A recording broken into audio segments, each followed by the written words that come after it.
kebagian semua kertasnya. Kalau nggak kebagian bisa lihat di running text ya di depan. Bismillahirrahmanirrahim. Assalamualaikum warahmatullahi wabarakatuh.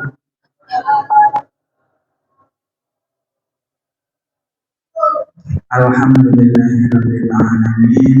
Nahmaduhu wa nasta'inuhu wa nastaghfiruh wa na'udzu billahi min shururi anfusina wa min sayyiati a'malina. May yahdihillahu fala mudilla lahu wa may yudlil fala hadiya. Alhamdulillahirabbil alamin. Amsayna wa amsal mulku lillahi walhamdulillahi la syarika lahu. La ilaha illa huwa wa ilaihi al-masir. Amsayna ala fitratil Islam wa kalimatil ikhlas wa ala dini nabiyina Muhammadin sallallahu alaihi wasallam wa ala millati abina Ibrahim hanifa wa ma kana minal musyrikin. Asyhadu an la ilaha illallah wa asyhadu anna Muhammadan abduhu wa rasuluhu la nabiyya ba'dah. Allahumma shalli ala sayyidina Muhammad wa ala ali sayyidina Muhammad. Abdika wa nabiyyika wa rasulika nabiyil ummi wa ala alihi wa sahbihi wa sallim taslima.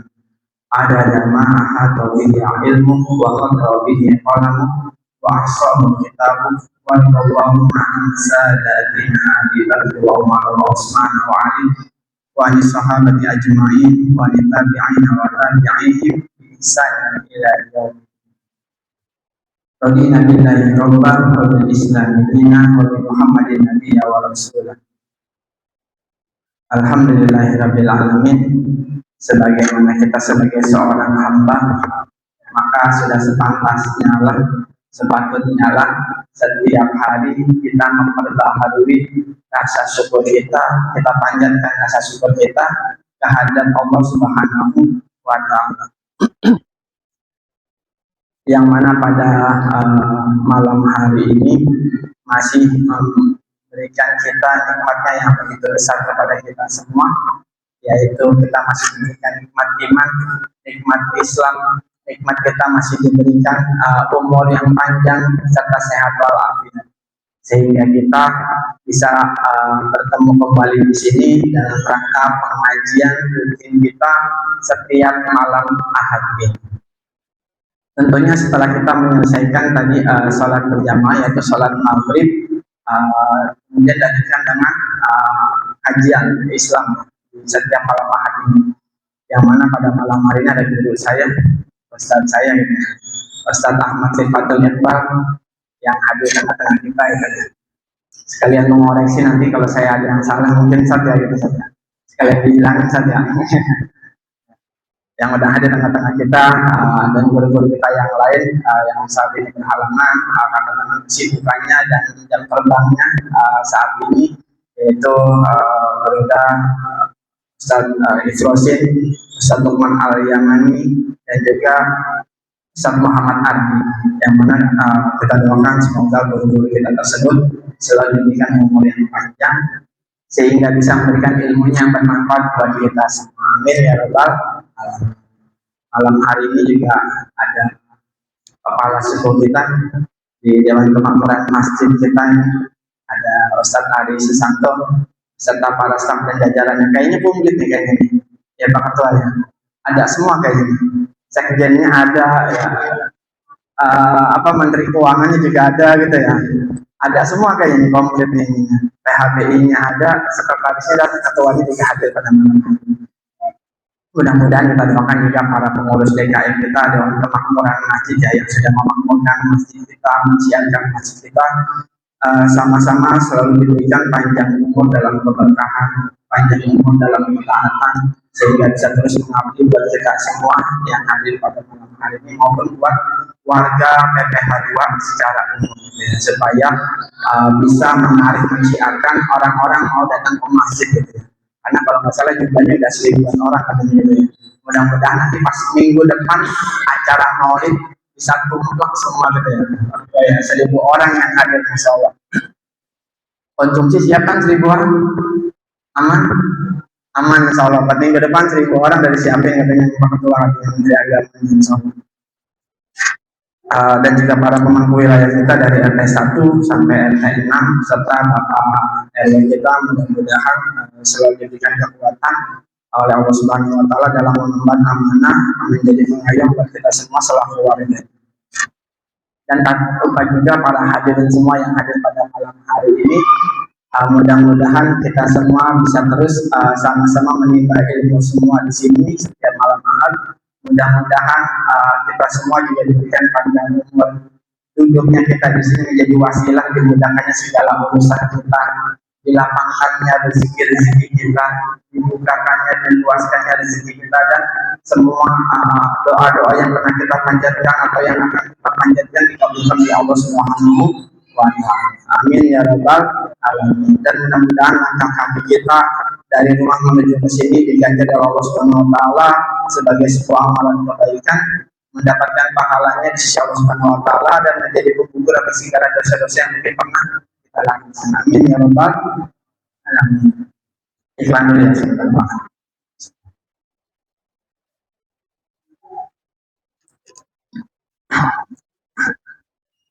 Baik, pada malam hari ini kita khususnya saya pribadi ya, ini sebenarnya materi bukan buat bapak-bapak.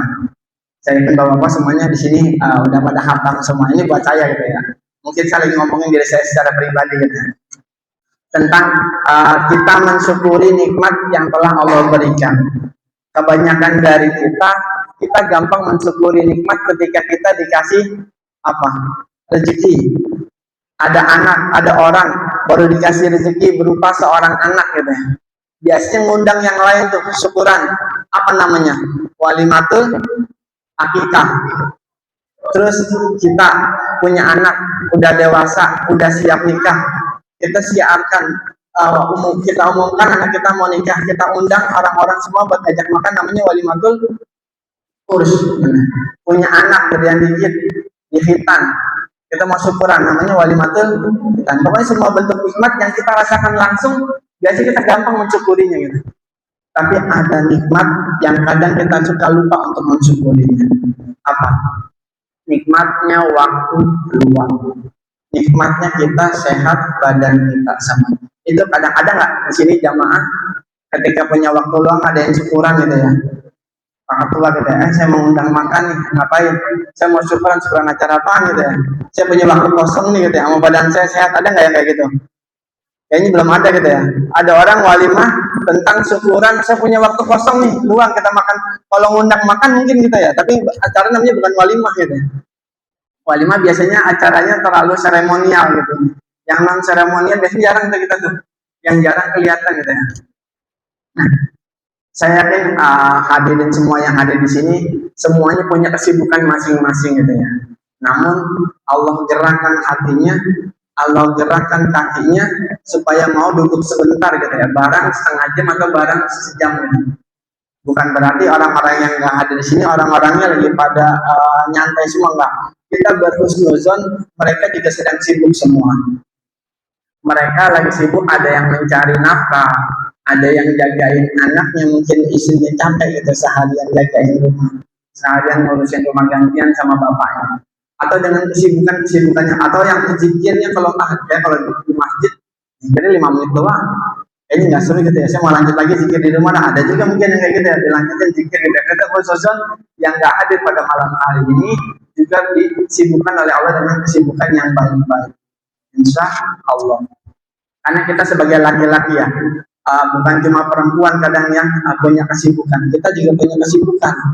Sehari-hari kita ada yang kerja, ada yang apa lagi, ada yang berdagang dan yang lain-lain segala macamnya. Di mana semuanya itu kadang kita merasa kok kita banyak banget tekanannya gitu ya, kok banyak banget pikirannya gitu. Kita di kantor dimarahin sama bos, di rumah dimarahin sama istri gitu ya. Yang ngomong kayaknya pengalaman kayaknya. Pengalaman gitu ya ini. Yang ngomong udah pengalaman kayaknya dimarahin. Kan laki-laki gitu ya. Kecil dimarahin sama emaknya, gedean dikit udah nikah dimarahin sama istrinya. Kerja dimarahin sama bosnya. Punya anak, salah dikit dimarahin sama anaknya gitu ya. Kok hidup saya kayaknya punya tekanan mulai, apalagi kalau maaf yang masalah ekonomi gitu ya. ada celetukan gitu ya. Perasaan saya dulu waktu sekolah SMA ngambilnya IPA dah. Perasaan saya dulu waktu kuliah ngambilnya hukum dah, komputer. Tapi kok ujian saya ekonomi dulu dari dulu gitu ya. Masalah ekonomi melulu gitu. Bukan cuma bapak-bapak doang, kita semua sama gitu ya. Ujian kita semua sama. Ada yang diberi kesempitan dalam ekonominya, ada yang diberikan kelonggaran. Bukan berarti orang yang longgar ekonominya itu bukan ujian, tapi ujian. Bagaimana kita bisa mensyukurinya. Semua kata kuncinya adalah di rasa syukur kita. Mau kita sibuk, mau kita luang, kuncinya adalah rasa syukur kita. Kita sehat, kita sakit, kuncinya adalah rasa syukur kita. Karena barang siapa yang bersyukur, kata Allah Subhanahu wa taala ngingetin kita nih. Ingetin sekalian ngancem buat kita semua. Apa kata Allah? Wa iz ta'azzana rabbukum la in syakartum la azidannakum wa la in kafartum inna azabi lasyadid. Kata Allah gitu. Kata Allah, wa iz ta'azzana rabbukum, bukankah Allah telah memaklumkan buat kalian semua. La in syakartum, kalau kalian bersyukur, la azidannakum, maka Allah akan tambahin nikmatnya gitu ya. Bukan berarti kita udah punya waktu luang sehari Allah tambahin jadi 2 hari gitu ya. Kayak kemarin di Cirebon gitu ya. Ada orang minta cuti berapa hari? Yang di sebuah perusahaan gitu ya, minta 3 hari. Sama bosnya diapain? Langsung di PHK semuanya. Cuti selama-lamanya. Bukan berarti gitu ya. Kita mensyukuri nikmat kita dengan waktu luang kita isi dengan yang baik-baik. Kita bersyukur dengan rezeki yang Allah berikan sekarang, maka Allah akan tambahkan lagi semuanya. Wa ista'adzana rabbukum la in syakartum la azidannakum. Jadi kalau kita bersyukur la in syakartum la azidannakum. Kalau kita bersyukur Allah pasti tambahin. Tapi kebalikannya, wa la in kafartum inna azabi lasyadid. Tapi kalau engkau kufur terhadap nikmatku, bukan berarti orang nggak bersyukur, tapi Allah langsung balas dengan kata-kata wala in kafartum. Bukan tadi kalau kamu nggak bersyukur azabku sangat pedih, tapi bukan nggak bersyukur, tapi langsung Allah balas dengan ancaman yang keras. Wala in kafartum, kalau kamu kufur terhadap nikmatku, inna azabi lasyadid, maka yakinilah bahwa azab saya ini sangat pedih.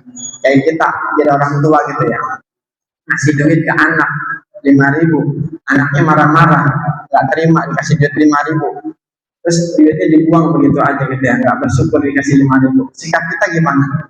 Kadang ada yang sabar, ada yang marah-marah gitu ya, sama gitu ya. Itu manusiawi.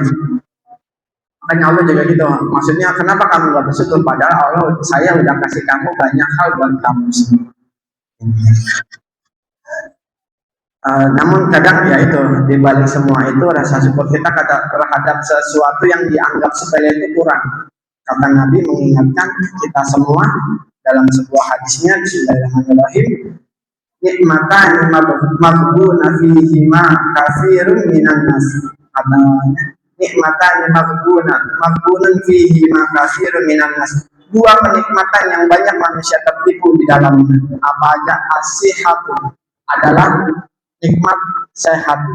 Yang kedua adalah wal faragh artinya waktu luang. Itu kadang manusia lupa untuk mensyukurinya. Kadang kita lupa. Kadang saya lupa ngingetin kalau saya ini dikasih kesehatan sama Allah. Banyak orang ketika lagi sehat malas-malasan ibadahnya. Ada orang lagi sehat mau ke masjid malas banget ya. Kalau aja dah, duluan aja dah gitu. Kita nyuruh anak kita ke masjid gitu ya. Nak, ke masjid sana nak. Bapak aja nggak ke masjid, bapak tadi udah nggak capek gitu ya. Tadi udah nyantai dulu gitu. Padahal lagi main HP gitu ya. Atau kita lagi main pusreng gitu ya.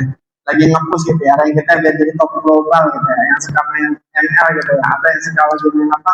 Tadi udah bentar lagi dah. Bapak nyantai dulu sebentar gitu ya. Kadang kita gitu tuh, kita suka menyepelekan waktu kita ini semara, waktu kita sehat kita, atau waktu luang kita semuanya. Padahal kadang yang banyak menjerumuskan orang, yang banyak menyedapkan orang itu dalam kepayahan adalah ketika kita menyepelekan masa luang kita. Banyak orang rugi karena telah menyia-nyiakan waktunya ketika sehat dan luang. Padahal justru dua keadaan itulah kesempatan kita untuk beramal terbuka lebar. Kan kadang kita senang banget tuh ibadah mepet-mepet gitu ya. Kalau udah baru jam, kalau yang anak-anak gitu ya, kalau udah baru jam istirahat baru juga jam 12 gitu ya, makan dulu dah, beli es dulu dah di kantin dulu, tahu-tahu udah jam waktu istirahatnya habis. Sama kayak kita, kadang kita kalau kerja, kalau ngajar, kalau dagang gitu ya, suka mundur-mundurkan waktu kadang, padahal pembelinya juga belum ada. Padahal yang bagus adalah as-sholatu ala waktu, sholat tepat waktu ini. Jadi ibadah itu sudah punya waktu-waktu tertentunya semua. Jangan dirubah-rubah, jangan ganti-ganti. Terus waktu luang adalah nikmat yang sering dilupakan. Waktu luang adalah nikmat yang sering dilupakan. Padahal kita semua nih punya waktu sama nih, 24 jam.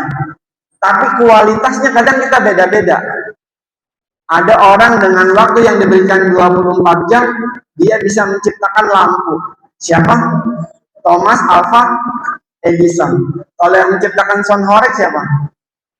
Thomas Alva Edison gitu, pakai SOUND gitu, sound gitu ya, sound horeg gitu ya, karena dia bikin sound horeg baru ini. Banyak orang ulama-ulama juga sama gitu. Ulama-ulama punya waktu 24 jam. Tapi banyak dari dia bisa bikin karya tulis, bisa bikin kitab-kitab gitu ya. Padahal waktunya sama 24 jam. Sekarang pertanyaannya, dengan waktu yang 24 jam Allah udah kasih ke kita, sudah seberapa manfaatnya kita buat orang lain? Atau pertanyaannya, sudah seberapa manfaatnya kita buat diri kita? Atau buat keluarga kita? Sudahkah kita bermanfaat dengan waktu yang ada? Padahal waktu itu diibaratkan seperti es batu gitu. Tahu es batu Pak ya? Di rumahnya pada punya kulkas semua kan ya? Ada, kalau nggak tinggal beli gitu ya. Jadi es batu itu seperti waktu. Kalau didiamin lama-lama dia bisa mencair. Kalau cair itu manfaatnya kurang. Es batu ketika dia nggak dicampur dengan yang lain, manfaatnya kurang. Tapi kalau dia dicampur dengan sesuatu yang lain, bahan yang lain, ada manfaatnya nggak? Es batu campur extra jos, enak nggak? Enak. Es batu campur es teh manis, enak nggak? Enak. Es batu campur kopi susu, enak nggak? Enak. Sama kayak kita, hidup kita. Hidup kita tuh kayak es batu. Kalau kita nggak didampingin dengan yang lain, itu nggak ada rasanya, hambar. Es batu itu rasanya hambar. Ya, karena air putih doang didinginin, rasanya hambar. Tapi kalau dicampur dengan teh manis, dicampur dengan kopi susu, ekstra jus dan yang lainnya, itu akan menjadi lebih bermanfaat. Sama hidup kita. Kalau hidup kita didiemin begitu aja, nggak diimbangi dengan sholat, nggak diimbangi dengan puasa, nggak diimbangi dengan bekerja, nggak diimbangi dengan zikir kepada Allah, diimbangi dengan kerja bakti dan yang lain segala macamnya, ya udah nggak ada nilai hidup kita. Kayak apa? Kayak zombie. Hidup tapi nggak bermanfaat. Hidup sekedar jalan doang. Hidup cuma sekedar nyari kerjaan doang. Hidup cuma sekedar aktivitas-aktivitas dunia doang, nggak ada. Kalau kata yang lain bilang apa? Pergi pagi, pulang petang, penghasilan pas-pasan, punya istri, pikirannya perhiasan terus gitu. Jadi pusing gitu ya. Kita ngurusin berapa peta gitu. Nah, kalau kita mau bermanfaat, jadilah seperti es teh batu ketika dicampur dengan bahan-bahan yang lain, biar ada manfaatnya. Karena kalau enggak itu jangan-jangan nggak ada gunanya, nggak ada, cuma bisa nyegerin doang. Tapi kadang kurang nikmatinya rasanya kurang. Padahal Allah sudah berfirman di di surat Al-Asr ya. Anak-anak udah hafal banget nih. Karena setiap pulang ngaji di TPA pasti akan dibaca surat ini. Bunyinya Bismillahirrahmanirrahim, wal asr, demi masa. Nah, kalau di sini di kitab tafsir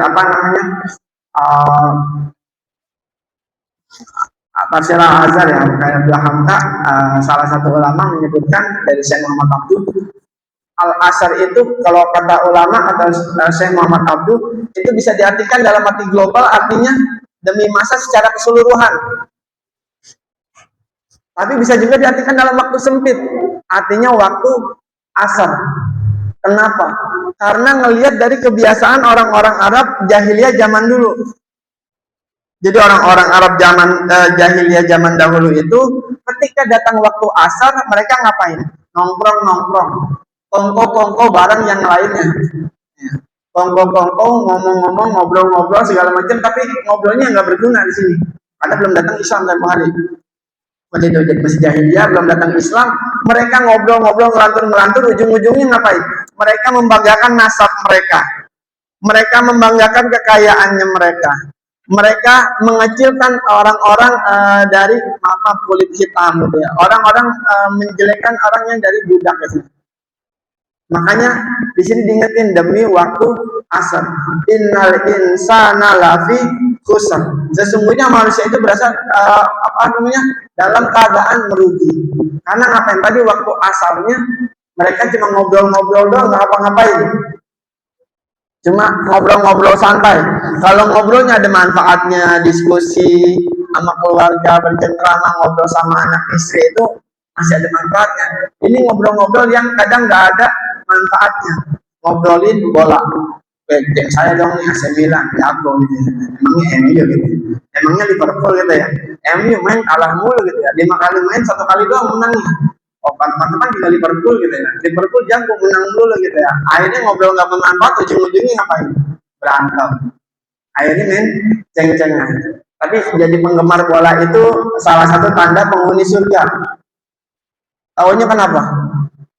Jadi pendukung MU dan pendukung Liverpool tuh dua-duanya insya Allah calon penghuni surga. Yang MU selalu bersahabat dengan kekalahan-kekalahannya, yang Liverpool selalu bersyukur dengan kemenangannya gitu ya. Jadi dua-duanya adalah bersabar dan bersyukur. Nggak ada pendukung MU kan sini ya? Satunya. Mudah-mudahan nggak ada yang satu ya. Ini mohon maaf nih kalau ada pendukung MU atau pendukung Liverpool gitu ya. Jadi dua-duanya adalah kunci surga adalah bersabar dan bersyukur. Sama kayak kita sama istri kita gitu ya. Kita bersyukur dapat istri kita bersabar dapat kita gitu ya. Jadi dua-duanya adalah calon penghuni surga, pasangan surga banget lah pokoknya saya gitu ya. Emang kenapa? Saya bersyukur dapat istri kayak dia bersabar dapat suami kayak saya gitu. Jadi sebalik lagi ya.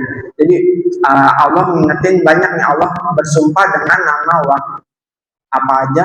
Wal asar salah satunya. Terus apa lagi? Wadduha. Apa lagi? Wal laili. Apa lagi? Wasyamsi. Wasyamsi wadduhaha. Apa lagi? Wal fajar. Dan banyak-banyak waktu lain gitu ya. Yang Allah bersumpah bahwa kalau kita ada bersumpah, biasanya itu adalah hal yang penting. Ya kan? Nggak mungkin orang bersumpah tanpa ada hal yang penting. Saya sumpah tadi ngelihat dia tuh lagi ngapain. Saya bersumpah tadi ngelihat dia begini. Itu kalau orang udah bersumpah, itu biasanya penting. Begitupun dengan Allah. Allah ngingetin kita nih, wal asar, demi masa. Itu kalau secara global. Tadi kalau secara disiplin lagi spesifik, wal asar demi waktu asar. Anak kita juga skala lain dengan waktu asar kita. Ketika asar kita baru pulang kerja, kadang ada orang yang pulangnya adalah nanggung mau sholat di perjalanan, nggak taunya di perjalanan karena macet segala macam akhirnya nggak jadi datang waktu sholat, sudah mau masuk waktu maghrib karena waktu asar. Makan sholat itu sangat dijaga banget, sholat asar termasuk salah satu sholat dari sholat wusta, sholat tengah gitu yang harus sangat dijaga banget, sholat asar. Jadi di ayat ini Allah ingin menegaskan buat kita semua bahwa waktu adalah sumber dari kerugian, kecuali bagi orang yang mau atau yang bisa memanfaatkannya dengan iman, dengan amal soleh. Terus kita diingetin lagi di sini di ayat terakhir, wa tawasau bil haqqi wa tawasau bis sabr. Kalau kita nggak mau rugi, kita saling menasihat. Dalam apa? Dalam hal kebenaran, wa tawasau bil haqqi wa tawasau bis sabr, dan juga dalam hal kesabaran. Kalau kata Imam Syafi'i rahimahullah mengatakan seandainya manusia itu mau merenungi surat ini, niscaya sudah cukup bagi dia peringatan, karena dia takut kalau dia sampai dikejar sama waktu. Ada yang bilang al waktu kasaif, waktu itu seperti pedang. Kalau kita nggak pandai untuk memanfaatkannya, maka kita akan ditemas. hal yang paling jauh itu adalah bukan perjalanan, tapi dia adalah waktu. Jadi ketika kita kehilangan waktu kita, kita nggak bakalan bisa balik lagi. Terus ngapain? Selanjutnya adalah gunakan waktu luang kita untuk hal-hal yang bernilai. Syukuri waktu bukan hanya dengan mengucapin alhamdulillah, akhirnya bisa rebahan juga. Alhamdulillah, akhirnya bisa nyantai juga gitu ya. Alhamdulillah seminggu kerja gitu ya, nggak istirahatnya terus alhamdulillah bisa istirahat juga. Nah, di tengah kesibukan kita, di tengah waktu kita yang rush hour gitu, yang sangat-sangat sibuk, kalau kita punya waktu sedikit, kita digunakan buat ibadah. Ibadahnya nggak mesti harus yang ibadah fi'liyah gitu, yang harus dengan pekerjaan, tapi bisa juga dengan ibadah qauliyah, ibadah yang cuma yang gampang-gampang aja, berzikir aja, astagfirullahaladzim, astagfirullahaladzim, istighfar, ucap tasbih, subhanallah, subhanallah, subhanallah, tahmid dan lain-lain segala macam. Atau yang punya hafalan Quran, dihafalin Qurannya, Bismillahirrahmanirrahim, yang pendek-pendek aja, Nun wal qalami wa ma yasturun, terus dan selanjutnya. Atau yang rajin salawat, ya bersalawat aja, Allahumma sholli ala sayyidina, dan seterusnya. Jadi tergantung kita yang bisa kita lakukan amalan-amalan kita apa gitu. Semuanya insya Allah nilainya baik. Kalau kita memang udah nggak punya daya lagi, tenaga lagi, ya Pak. Kalau kita udah nggak punya tenaga lagi, ya udah kita ibadahnya yang gampang-gampang aja. Gitu. Syukur-syukur kita masih punya itu, ada namanya ibadah tuh fil haraj, ibadah dalam waktu sempit. Jadi kita di tengah kesempitan kita tetap masih mau beribadah. Di tengah kekurangannya harta kita masih mau berinfak. Di tengah sempitnya waktu kita masih mau melaksanakan sholat sunnah. Di tengah kesempitan kita masih mau bantuin gotong royong kerja bakti di di lingkungan gitu ya. Semuanya insya Allah nilainya baik, asalkan kita gunakan sebaik-baiknya. Karena gitu ya, manfaatkanlah 5 perkara sebelum datang 5 perkara. Salah satunya adalah gunakan waktu luangmu sebelum datang waktu sibukmu. Kalau udah sibuk susah. Kadang kita suka alasan doang gitu. Saya sibuk banget nih hari ini, nggak bisa kan ya. Pak Ketua maaf ya, saya nggak bisa ikut rapat nih. Saya sibuk gitu ya. Pak Ketua maaf ya, saya nggak bisa kerja bakti nih. Saya udah ada ini yang jadwal gitu. Sok-sok sibuk gitu. Padahal cuma rebahan doang gitu ya. Pak Ketua maaf ya, saya nggak bisa infak dulu nih buat maulid nih. Gitu. Dicek pakai buat yang lain dulu aja. Ada aja gitu pokoknya alasannya, kadang kita kebanyakan alasan. Mudah-mudahan alasannya syar'i, uzurnya syar'i gitu ya. Bukan uzur yang dibuat. Terus mengisi waktu dengan amal. Jadi waktu itu adalah modal hidup kita. Tanpa waktu kita nggak punya kesempatan untuk taubat, beramal atau memperbaiki diri. Ini azan jam berapa ya? Masih lama kan? Masih 11 menit lagi ya. Jadi waktu itu adalah modal buat kita semua. Kadang nggak semua modal itu bentuknya uang gitu ya. Nggak semua modal bentuknya uang atau dana. Waktu juga modal buat kita. Ada orang punya modal tapi nggak punya waktu, makanya nyuruh orang buat kerja. Ada orang punya waktu tapi nggak punya duit, dia bisa manfaatkan waktu biar jadi uang. Semuanya adalah modal buat kita semua. Tanpa waktu kita nggak punya kesempatan untuk beramal baik, amal soleh, memperbaiki diri kita, mengevaluasi diri kita. Imam Hasan al-Basri rahimahullah pernah berkata, wahai anak Adam, sesungguhnya engkau hanyalah kumpulan hari. Setiap kali satu hari berlalu, maka sebagian dari dirimu akan hilang. Jadi kita ini adalah tumpukan-tumpukan hari dari dulu semua. Kita ini kalimat ini mengandung makna yang dalam setiap hari yang kita lewati. Waktu itu adalah potongan-potongan umur kita, usia kita, yang nggak mungkin bisa dikembalikan oleh Allah Subhanahu wa Ta'ala. Jangan sampai nanti kita nyesel. Jangan sampai kita nyesel, karena berapa banyak orang udah dikasih sama waktu sama Allah untuk beribadah, untuk sholat, untuk sedekah, dia nggak manfaatkan. Ketika sudah masuk ke liang lahat, dia baru menyesal. Dia baru nyesel. Ya udah terlambat. Kemarin saya udah kasih waktu kamu di dunia, 40 tahun gitu ya. Oh, Bapak berapa Pak usianya Pak? Ada 60 Pak? 50? Udah banyak usianya gitu ya. Atau apa namanya? Cio. Cio berapa Cio? Dia 8 tahun gitu ya. Kita apa namanya udah dikasih waktu banyak sama Allah gitu ya. Kalau saya dulu pernah ngisi di sini kalau nggak salah ya, ada namanya batasan-batasan atau terminal-terminal orang untuk berubah momentum kita untuk berubah. Yang pertama kita dikasih waktu sama Allah buat berubah kapan? Ketika kita masuk usia akil balik. Kita udah harus berubah tuh karena malaikat udah mulai kerja tuh. Malaikat udah mulai kerja. Yang malaikat rokib mencatat amal baik, malaikat atid mencatat amal buruk. Itu ketika balik itu udah harus berubah, beda Cio perlakuannya Arjun, Azim sama yang kalau bercanda masih belum dicatat dosanya tuh. Tapi kalau dia berbuat baik insya Allah itu menjadi pembiasaan buat dia pribadi. Ada yang bilang justru malah buat orang tuanya nanti pahalanya gitu. Jadi ketika dia belum balik, dia itu masih belum ada apa-apa, malaikatnya belum kerja. Allah kasih kesempatan dia buat ketika dia balik untuk berubah. Kedua, kalau dia dari kasih akil balik masih belum berubah juga, Allah kasih kesempatan lagi kapan buat berubah? Allah kasih kesempatan dia ketika dia menikah. Berapa banyak orang yang ketika masih jomblo, masih single itu kadang hidupnya nggak teratur. Anak-anak sekolah, anak SMA, anak SMP. Ketika dia masih masuk usia puber, ada yang tawuran, ngebegal orang, mabuk-mabukan, segala macam. Allah masih maklumin. Oh, pada ini terminal pertama dia lewat kali los gitu. Dikasih terminal yang kedua ngapain? Ketika dia sudah menikah.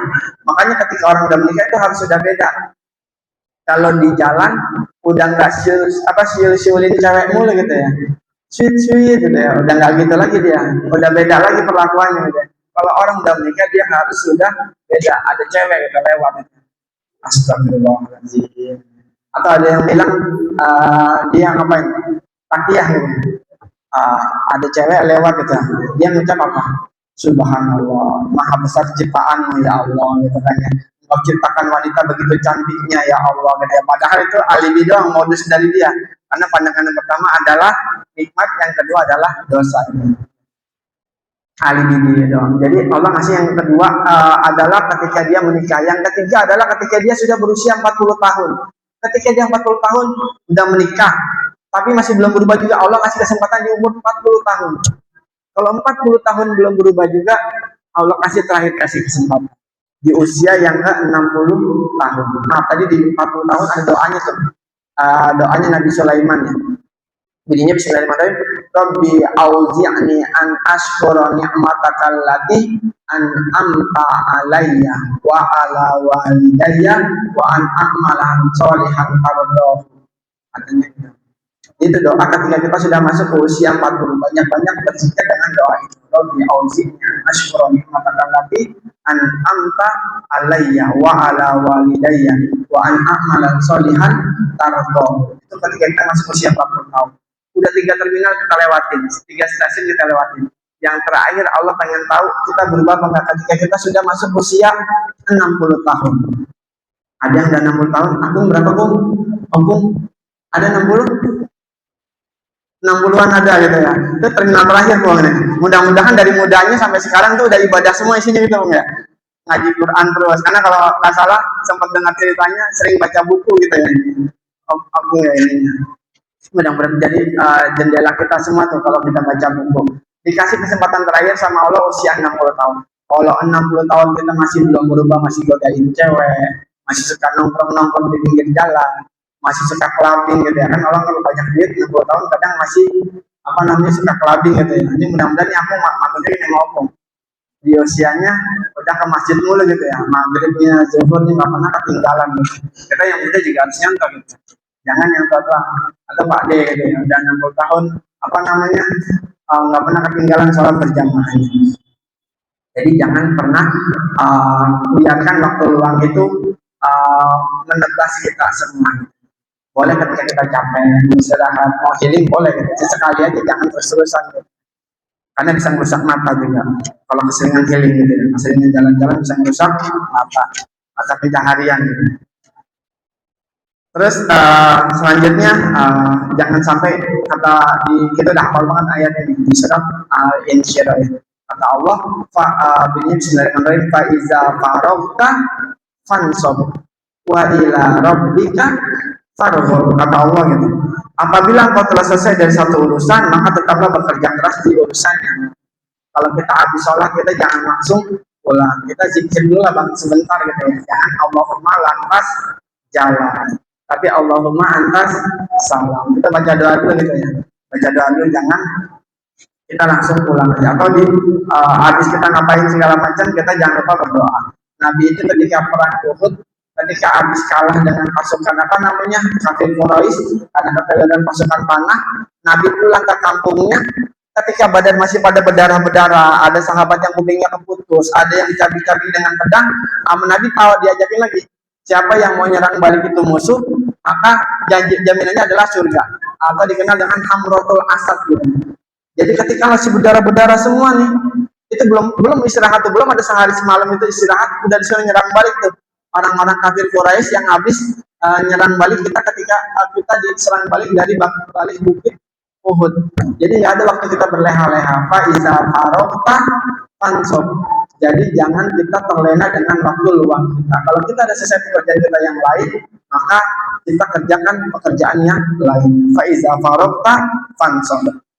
Terakhir mungkin akan ada muazan, yaitu jadikan setiap lelah kita menjadi sebuah nilai ibadah di mata Allah Subhanahu wa taala.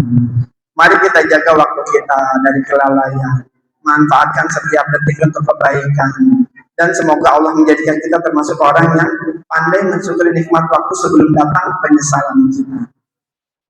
Kesibukan kita boleh menyita waktu, tapi jangan sampai menyita hati kita dari mengingat Allah, sebab hati yang lupa bersyukur cepat kering dan akan kehilangan arah.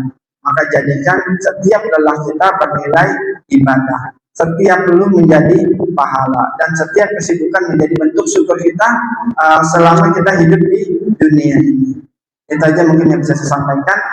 Alhamdulillah Rabbik wa la takunanna minal mumtarin. Sekali lagi ini saya akan bicara di sini untuk mengingatkan diri saya kadang yang suka lalai. Bukan berarti saya mau di sini lebih hebat, udah memanfaatkan waktu saya dengan baik, enggak. Kita semua di sini dalam proses belajar. Karena kesempurnaan hanya milik Allah. Takutnya saya termasuk orang yang diancam sama Allah ya. Di surat As-Saff ya ayyuhalladzina amanu lima taquluna ma la taf'alun. Kabura maqtan indallahi an taqulu ma la taf'alun. Ya ayyuhalladzina amanu lima taquluna ma la taf'alun. Wahai orang-orang yang beriman, kenapa engkau ngomong enggak sesuai sama pekerjaan kamu, apa yang kamu perbuat? Kabura maqtan, sangat besar kebencian di sisi Allah. Kabura maqtan indallahi an taqulu ma la taf'alun. Sangat besar kebencian di sisi Allah terhadap orang-orang yang mengatakan tapi nggak sesuai dengan perbuatan. Kamu ngomong doang, Pak Ustadz mah ngomong doang. Kerjaan nyuruh orang sedekah tapi sendirinya nggak sedekah gitu ya. Pak Ustadz mah nyuruh doang, nyuruh orang kerja bakti tapi nggak kerja bakti gitu. Itu takutnya kita termasuk orang yang diingatkan sama Allah di surat As-Saff tadi. Mudah-mudahan kita semua di sini dalam proses belajar ya. Jadi kalau saya ada salah silahkan diingatkan. Saya terbuka untuk dievaluasi buat oleh para jamaah. Mungkin itu aja yang bisa saya sampaikan. Sekali lagi saya mohon maaf apabila ada kata-kata saya yang salah, ada kata-kata saya yang hilaf, atau ada kata-kata saya yang kurang berkenan di hati para jamaah. Saya mohon dibukakan pintu maaf yang sebesar-besarnya. Selanjutnya mari kita tutup pengajian rutin kita pada malam hari ini dan melafazkan alhamdulillahirabbil alamin. Kemudian istighfar 3 kali, astagfirullahaladzim, astagfirullahaladzim, astagfirullahaladzim. Subhanakallahumma wa bihamdika asyhadu an la ilaha illa anta astaghfiruka wa atubu ilaik.